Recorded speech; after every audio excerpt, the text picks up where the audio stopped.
आज जो है 2013 UP board class 12 set number 2 FS FZ ये संकेतांक नंबर है पेपर का। इसका जो है हम पूरा अंसाल जो है सॉल्व करने चल रहे हैं। तो आप लोग सॉल्व करके लाए हो मिला लो, जो नहीं लाए हो तत्काल लिख लो। चलिए देखते हैं। पहला क्वेश्चन आया है you are living in an age. तो कहाँ से आया है? तो जो है ये वोमेंस एजुकेशन है सर्वपल्ली राधाकृष्णन, वहाँ से आया है। तो इसको हम फटाफट बताते चले जा रहे हैं, बाकी ग्रामर पूरा लिखवा के सॉल्व कराएंगे।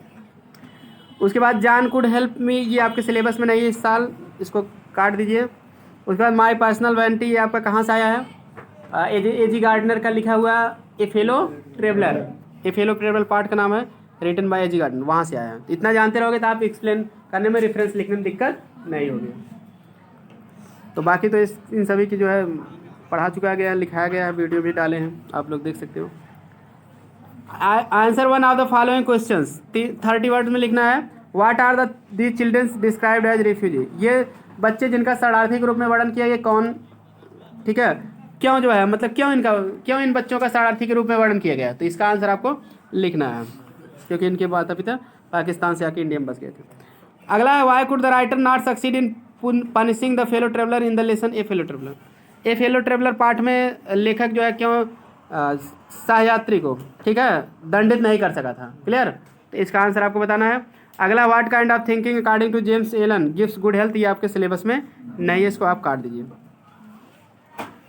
चलिए तीसरा, fill in the blanks in the following. The most क्या भरा जाएगा? ये 4 नंबर आपने पक्का कर लो, क्लियर जरूर इसको करो। डिलीजेंट भरा जाएगा, परिश्रमी। The Hindu civilization will retain its, क्या बनाए रखेगी Hindu civilization? Continuity, very good. Our classical stories for us the lines on which we have to conduct themselves, क्या भरा जाएगा? ले डाउन, निर्धारित कर देना। हमारी क्लासिकल स्टोरी जो है हमारे लिए निर्धारित कर देंगे, लाइन्स माने ऐसे नियम या रूपरेखा, on which we have to conduct ourself, जिस पे हमें स्वयं का आचरण करना है। आचरण मतलब व्यवहार करना जिसके हिसाब से, ठीक है।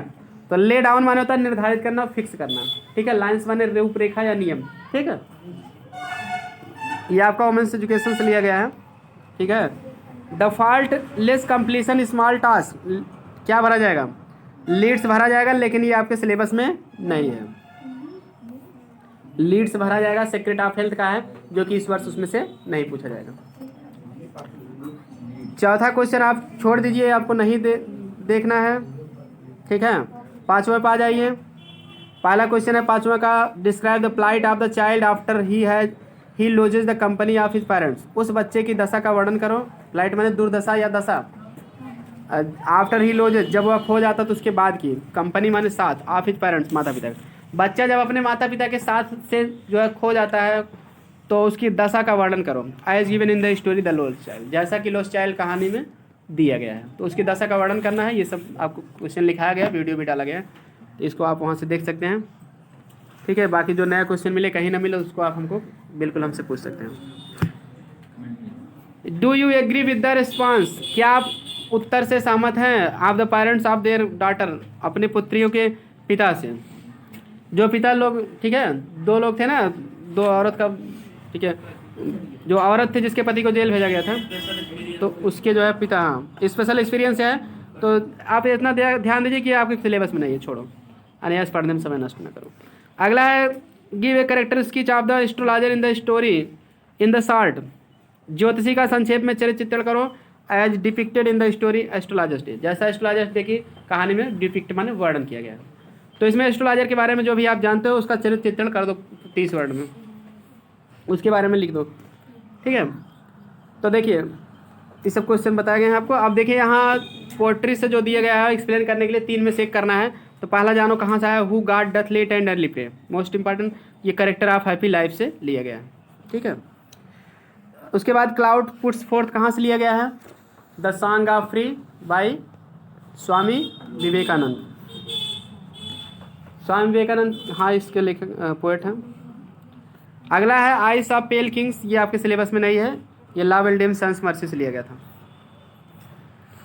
सेंट्रल आइडिया 3 में से एक करना है, जिसमें से पहला आपके सिलेबस में नहीं है, एलजी वाला एलिमेंट है तीसरा वाला आपके सिलेबस में नहीं है, एलाइनमेंट केवल है आपके सिलेबस में। उसके बाद आपको अलंकार 3 में से एक करना है। अब यहाँ नीचे देखिए कुछ और अलंकार इसके बाद तीनों के नाम के बाद दे दिए गए हैं। तो ये तीनों ये पहचानने के लिए दिया गया है, ये पहले आता था अब ये नहीं आएगा। क्लियर? केवल आपको 3 नाम दिया जाएगा, उसमें से एक का परिभाषा लिखना होगा और 2 एग्जाम्पल उसका लिखना पड़ेगा। जिसकी परिभाषा लिखेंगे उसी का एग्जाम्पल 2 देना पड़ेगा। तो चलिए अब सेक्शन बी पे आ जाइए। ठीक, सेक्शन बी में पहला देखिए, Shyam said to his friend, Shyam अपने दोस्त से कहा।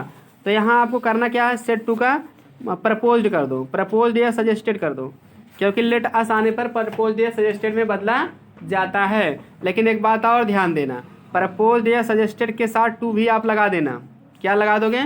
प्रपोज्ड टू, तब हिज फ्रेंड लिखना, क्योंकि इसमें नियम है कि प्रपोज या सजेस्टेड के बाद जो है अगर ऑब्जेक्ट हम लिखते हैं तो टू का प्रयोग भी करते हैं। ये नहीं कि सेट टू को टोल बदलो तो टू हटा दो। क्लियर? तो हो जाएगा Shyam proposed to his friend. उसके बाद आप क्या कामा इन्वर्ट कामा हटा क्या करोगे? दैट करोगे। कहाँ टू लगाओगे? लेट अस है तो दैट लगता है, ठीक है, दैट लगाओगे। दैट के बाद अस को वी या देम बदलोगे।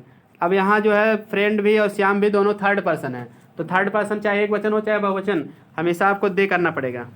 क्लियर?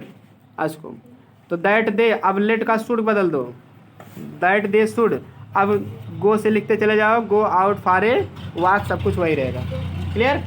फिर से सुन लो, Shyam proposed to his friend that they should go out for a walk. आ गया समझ में? चलिए आगे बढ़ते हैं। Moving to next question. She said would you like to have tea with me, उसने कहा क्या आप मेरे साथ जो है चाय पियोगे या चाय पीना चाहोगे। तो सीधी सी बात है, ये देखने में भले लग रहा है प्रश्नवाचक वाक्य, लेकिन इसमें ऐसे वाक्य में प्रार्थना प्रकट होती है वुड और कुड से, और इन्वाइटेशन प्रकट होता है। क्लियर? तो आप इसमें ऐसे कह दो, हाँ सी रिक्वेस्टेड भी कह सकते हो, सी इन्वाइटेड भी कह सकते हो, कोई गलत होने वाला नहीं है। सी रिक्वेस्टेड में वह मुझसे प्रार्थना की। उसके बाद आपको ध्यान ये देना है कि टू से जोड़ना है, to have tea with me, me का क्या हो जाएगा? Her, to have tea with her. She requested me, she invited me दोनों सही माने जाएंगे। Clear? To have tea with her, वह मुझे अपने साथ चाय पीने के लिए प्रार्थना की या चाय पीने के लिए इनवाइट किए। ठीक, तो उड या कुड से आपके एक्सीलेंट में दिया गया है, उड या कुड वाले वाक्य में प्रार्थना भी प्रकट होती है, विनम्र निवेदन। ठीक ना? ये इसलिए आपको उसको ध्यान देना है, विनम्र निवेदन या आमंत्रण रहता है उसमें। ठीक, तो इसको आप ऐसे करो, सी रिक्वेस्टेड या सी इनवाइटेड। मी कर दो, एक मी क्या मतलब ऑब्जेक्ट आप मान लो, ठीक है, नहीं भी मानोगे तो कोई दिक्कत नहीं है। सी रिक्वेस्टेड डायरेक्ट भी कर सकते हो टू, ठीक है, मानना चाहो तो मान लो, नहीं तो कोई ज़रूरी नहीं मानना इसमें, क्योंकि यू आया नहीं है। ठीक है, तो यू यहाँ तो आया लेकिन उसको हटा ही देना है। ठीक, मानोगे तब भी ठीक है, नहीं मानोगे तब भी ठीक है। ठीक है, तो she requested to have tea with her. Have माने यहाँ पीना होगा, चाय पीने के लिए टी हैव लगता है, टेक भी लगता है। अगला देखिए, he is poor he is contented, complex बनाना है, वह गरीब है वह संतुष्ट है। तो इसमें आल्दोस बना दो आप, आल्दो ही इज पुअर, यद्यप वह गरीब है, कामा कर दो, ही इज कंटेंटेड, फिर भी वह क्या है? संतुष्ट है। गरीब आदमी संतुष्ट नहीं रहते, सोचते हैं और मिल जाए, पैसा है, कुछ भी हो, लेकिन वो संतुष्ट है। आल्दो शुरू में लगाओ, उसके बाद ही इज पुअर लिख के कामा कर दो, बस अगला वाक्य सेम टू सेम लिख दो या छोटे से कर दो। Although he is poor he is contented. हाँ देखते हैं अगला। It was Sunday morning he went to market, he went to buy toys, he wanted to buy toys for a younger brother. इसको आपको सिंपल सेंटेंस बनाना है। Clear? तो आपको करना क्या है, इट वाज की जगह इट बीइंग करो। ठीक है, it being Sunday morning. Clear? It being Sunday morning, उसके बाद कामा लगा दो। ठीक, फिर ही वेंट टू मार्केट लिखते चले जाओ, उसके बाद वाले वाक्य से ही वेंट हटा दो। Clear? He went to market to buy toys, toys तक लिख दो। फिर अगले वाक्य से जो है ही वांटेड हटा, ठीक है, ही वांटेड टू बाई टॉयज, ये पूरा हटा दो, कामा कहीं मत करो, बता रहे हैं जितना। तो it being Sunday morning he went to market to buy toys, इतना लिख दिया ना। लास्ट वाक्य से आप फार ही यंगर ब्रदर जोड़ दो, ठीक, बस इतना करना है आपका, काम हो जाएगा। तो इट बीइंग संडे मॉर्निंग कामा, फिर ये छोटे से करके ही वेंट टू मार्केट, फिर अगले वाक्य से जो है टू बाई टॉयज लिखो, फिर उसके अगले वाक्य से फार हिज यंगर ब्रदर करो, आपका कंप्लीट हो जाएगा। पूरा वाक्य की हिंदी भी एक साथ बता रहा हूँ। रविवार होने के नाते, इट बीइंग संडे मॉर्निंग माने रविवार होने के नाते, ही वेंट टू मार्केट, वह बाजार गया, टू बाई टॉयज खिलौने खरीदने के लिए, किसके लिए, फार हिज यंगर ब्रदर। तो हो जाएगा पूरे का अर्थ, रविवार होने के नाते वह अपने छोटे भाई को खिलौने खरीदने के लिए बाजार गया। कंप्लीट सेंस हो गया, सिंपल हो गया। चलिए आगे, अगला वाक्य है हमारा do it now as you forget, ठीक है, सॉरी अभी एक और वाक्य बचा था, सी वाला, no wise man will behave so, कोई बुद्धिमान आदमी नहीं ऐसा व्यवहार करेगा। तो इसको करना है आपका इंट्रोगेटिव सेंटेंस। तो ऐसा सेंटेंस बनाओ जाइए वाक्य जो है इसका अर्थ वही आए। तो अब इसमें सहायक क्रिया पहले कर दूँ, बिल कर दो, और नो का आप कर दो एनी, क्योंकि नो का एनी हो जाता है ना जब हम जैसे निगेटिव रहता है तो उसको हम बनाते हैं तो इंट्रोगेटिव अफर्मेटिव बदलते हैं। Bill any wise man, bill any wise man behave सो, उसके बाद प्रश्नवाचक का निशान लगा दूं।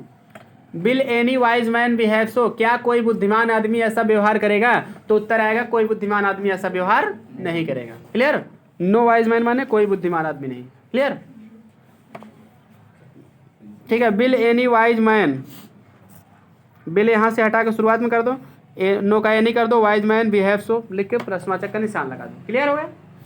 चलिए अगला, would that I were happy, ठीक है, वुड दैट माने काश, आई वर हैप्पी मैं प्रसन्न होता। तो इसको करना है आपको इनटू असर्टिव सेंटेंस, ठीक है। तो असर्टिव सेंटेंस में बनाने के लिए होता क्या है, वुड दैट की जगह हम आई विश दैट करते हैं। क्या करते हैं, I wish that, I wish that माने मेरी इच्छा है कि, या काश मैं, ठीक है। I wish that I were happy, यह इसका सही होगा। I wish that I were happy लिख के आप फुल स्टॉप कर दो, ठीक है। मेरी इच्छा होती है कि मैं प्रसन्न होता। आई विश, वुड को आई विश में बदल देते हैं। यह एक शब्द है माई एम्बिशन इज दैट, मेरी अभिलाषा है कि, यह भी कर सकते हो, ठीक है। आई विश दैट या माई ambition is that I were happy. उसके बाद ये निशान हटा दो इंटरजेक्शन वाला, फुल स्टॉप लगा दो। अब चलिए देखते हैं सिंटैक्स। डू इट नाउ, ठीक है, एज यू फॉरगेट। क्लियर, इसे अभी करो, ठीक है। एज माने क्योंकि, क्योंकि तुम भूल सकते हो, शाब्दिक अर्थ ना, लेकिन ऐसा नहीं करना। इसे अभी करो, कहीं ऐसा ना हो कि तुम भूल जाओ, ठीक ना। तो डाउट है, यहाँ लिस्ट लगा दो, एज हटा के क्या करो, लिस्ट कर दो। एज हटा के लिस्ट कर दोगे तो आपका एकदम क्या हो जाएगा, करेक्ट। समझ गए कि नहीं। सबसे सही तरीका है लिस्ट यू फॉरगेट, कहीं ऐसा ना हो कि तुम भूल जाओ, ठीक ना।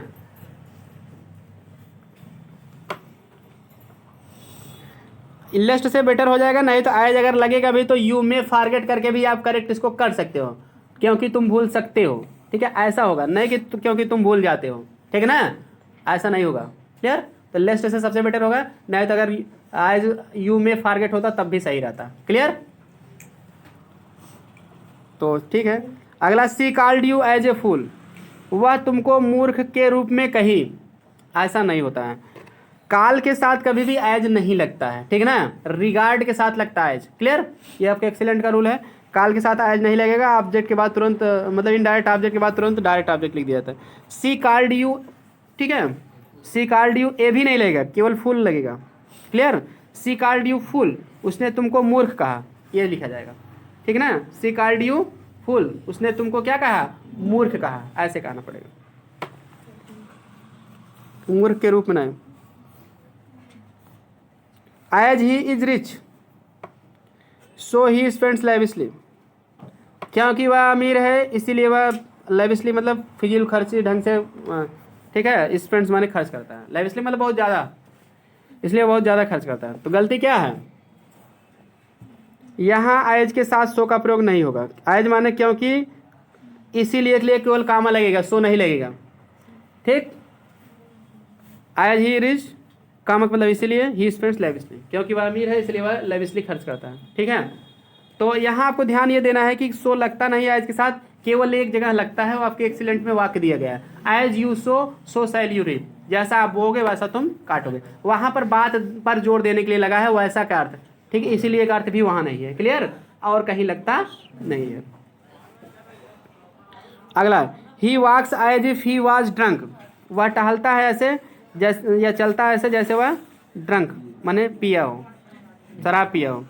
तो गलती क्या है, वाज हटा के यहाँ WERE लगा दो, वर, क्योंकि ग्रामर का रूल हमारा ये कह रहा है एज इफ, ठीक है, और एज दो, इन दोनों के साथ WERE लगता है, वर। ठीक है, होना का अंग्रेजी, ये काल्पनिक वाक्य माने जाते हैं। एज इफ के साथ कभी भी वाज नहीं लगता है, एक वचन हो या बहुवचन, WERE लगेगा। स्कार्सली आई हैड, ठीक है, entered the room then the telephone, ठीक है, रैंग। तो यहाँ आपको क्या गलती है, दो गलती है यहाँ। पहली बात, स्कार्सली शुरू में आएगा तो ला ऑफ इन्वर्जन लगता है, एक दिन बताया था ना ऐसे वाक्य। तो आई को आप उठा के हैड के बाद कर दो, scarcely had I entered the room, उसके बाद दैन हटा के आप क्या करोगे, व्हेन करोगे। स्कार्सली और हार्डली इन दोनों के साथ पेयर ऑफ कंजक्शन व्हेन है। ठीक, जैसे नाइदर के साथ नार आता है, आइदर के साथ आर, तो उसी तरह से स्कार्सली के साथ व्हेन आता है, और हार्डली के साथ भी व्हेन आता है। क्लियर, मुश्किल से ही जब। ठीक, तो हिंदी में चाहे जब आओ या किया, उससे नहीं मतलब है। ठीक है, मुश्किल से ही मैं कमरे में प्रवेश किया था कि घंटी बज गई, या जब घंटी बजी। क्लियर, तो दैन हटा के व्हेन करो, हेड को आई से पहले करो। ठीक ना, ठीक हो गया ना। चलिए अगला, छठवां, do you have some plan to go abroad, क्या तुम्हारी बाहर जाने की कोई योजना है। ठीक ना, तो ऐसा आप नहीं कहना चाहिए। जब हैव लग गया है क्या के अंग्रेजी, तो डू यू हटा दो, डू यू हैव ए न करके आप कह दो have you any plan. Some को क्या करोगे, एनी कर दो। Have you any plan to go abroad, क्या आपके पास बाहर जाने की कोई योजना है, पास का सेंस है तो हैव से काम चल जाएगा। Have you any plan to go abroad, ऐसे कर दो। एक बात ध्यान देना, सम का प्रयोग जो है इंट्रोगेटिव सेंटेंस में नहीं होता है। ठीक ना, निगेटिव और इंट्रोगेटिव सेंटेंस में कोई की अंग्रेजी होता है एनी, अफर्मेटिव सेंटेंस में कोई की अंग्रेजी सम होता है। ठीक ना,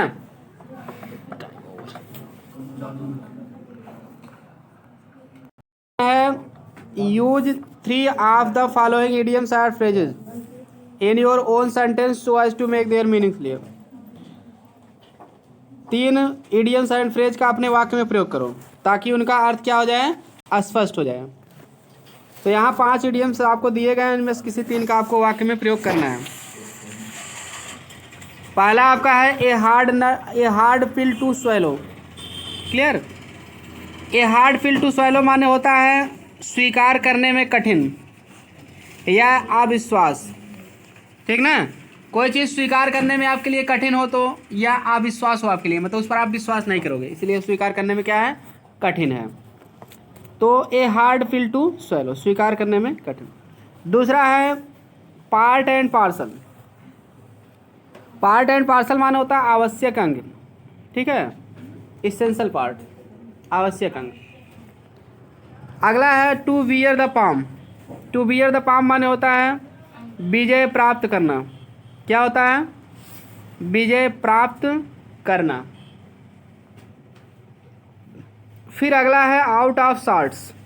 आउट ऑफ सॉर्ट्स माने होता है अस्वस्थ। एक दिन और आया था पीछे, अस्वस्थ होना मतलब जिससे स्वस्थ ना होना। Point blank. पॉइंट ब्लैंक माने होता है साफ साफ। क्लियर, सेकंड अपनी बात को पॉइंट ब्लैंक कहो, साफ साफ कहो। ठीक, तो अब चलिए देख लेते हैं, इसका हम ट्रिक बता दे रहे हैं कैसे याद होगा। तो क्या आप लोग इडियम्स ज़्यादा बोलते हो, तो ट्रिक भी जानो ताकि भूले ना।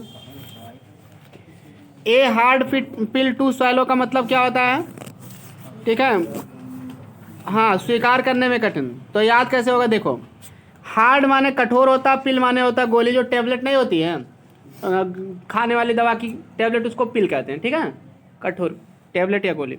स्वेलो माने निगलना, अगर कोई कठोर गोली रहेगी तो उसको स्वल्प मतलब निगल कर खाना, क्लियर।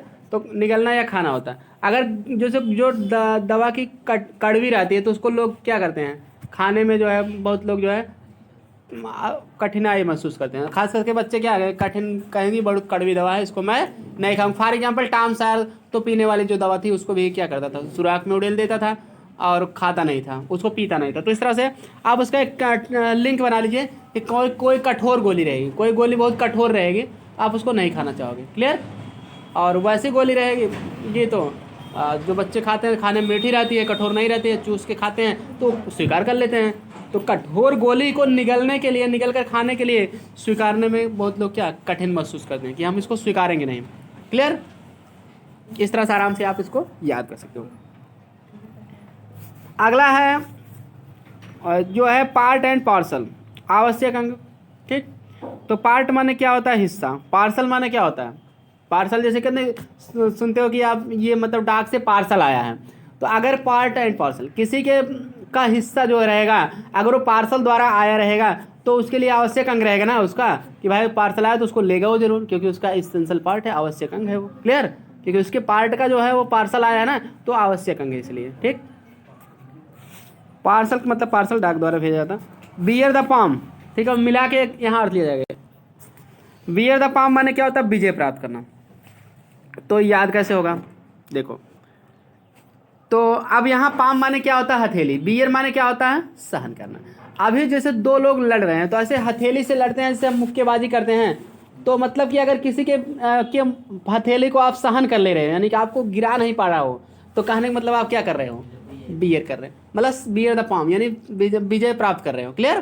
क्योंकि उसके हथेली के आपके ताकत को आप सहन कर ले रहे हो, क्लियर। वो ताकत लगा के आपकी हथेली को गिरा नहीं पा रहा, सहन कर ले रहे हो, इतना ताकत है, यानी आप अब तब आप क्या हो गए, विजय प्राप्त करना, क्लियर।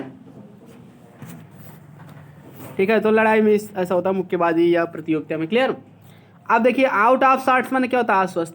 तो इसको बताया गया था पीछे भी, असार्ट माने प्रकार होता है, सभी प्रकार से आप क्या है, स्वस्थ होने से बाहर हैं, यानी कि क्या है, अस्वस्थ हैं। अब पॉइंट ब्लैंक माने क्या होता है, साफ साफ।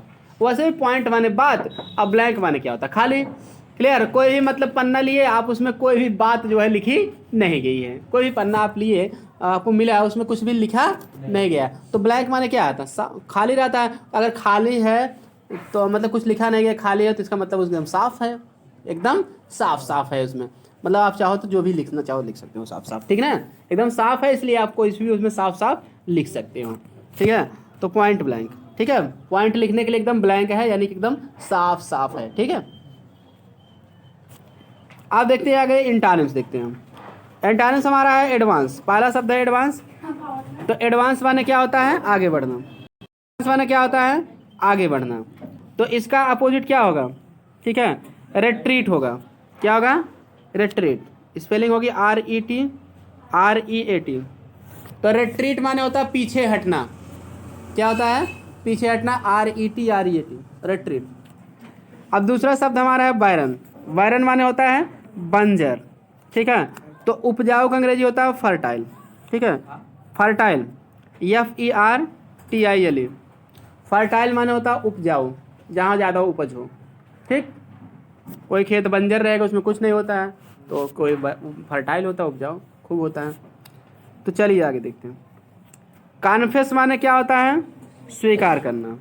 तो डिनाई माने इनकार करना, ठीक है। तो डिनाई कर दो, रिजेक्ट कर दो, क्लियर, रिफ्यूज कर दो। अगला है सिनोनिम्स देखो। परपेटुअल, परपेटुअल माने होता है लगातार। तो इसका आप कर दो कंटिन्यूअस, कंटिन्यूअस।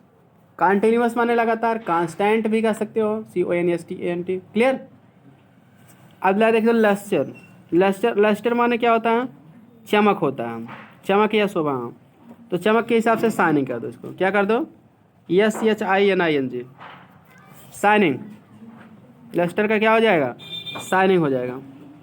अब देखिए अगला शब्द है ऑथेंटिक। ऑथेंटिक माने होता क्या, असली। क्या होता है, असली। तो आप इसको कह दो, ठीक है, हाँ रियल कर दो, ठीक है। रियल माने, सॉरी ऑथेंटिक माने तो असली होता ना, तो रियल तो सिनोनिम्स हो जाएगा। आप इसको स्पूरियस कर दो, बहुत अच्छा प्यारा सा वर्ड है, एस पी यू, अरे सॉरी हम ध्यान नहीं दिया, हम सोचे अंडोल। एंटानिम्स तो स्पूरियस होगा। सिनोनिम्स आप रियल कर दीजिए, सबसे बढ़िया। रियल माने असली, क्लियर। इस ऑथेंटिक मीन्स असली, तो रियल मीन्स असली। तो अगला देखिए वन वर्ड सब्स्टिट्यूशन देखिए। तो क्या है कैपेबल ऑफ बीइंग हर्ड, सुने जाने के योग्य। कैपेबल माने योग्य होता है या समर्थ होता है, तो सुने जाने के जो योग्य रहेगा उसको एक शब्द में क्या कहते हैं? ऑडिबल। क्या कहते हैं?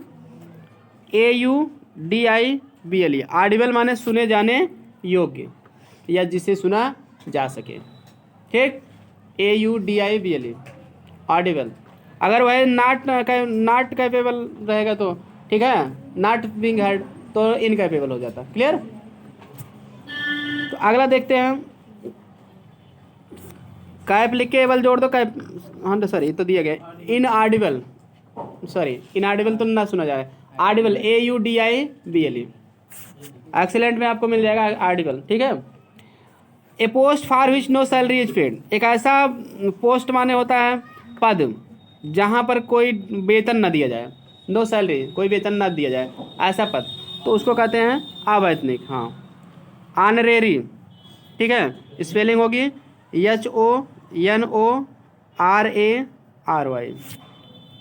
HONORARY, ध्यान देना, आनर माने सम्मान, वो स्पेलिंग नहीं रहेगी, HONO नहीं रहेगा इसमें, क्लियर, ठीक।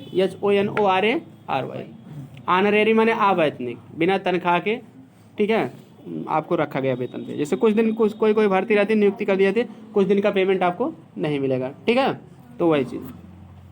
अगला है a disease that spreads over a large area, most important शब्द है ये, ठीक है, इस साल के लिए तो और ही इम्पॉर्टेंट हो जाएगा ये। एक ऐसी बीमारी जो पूरे क्षेत्र में जो है लार्ज विशाल क्षेत्र में फैल जाती है, उसको क्या कहते हैं? एपिडेमिक कहेंगे, EPIDEMIC।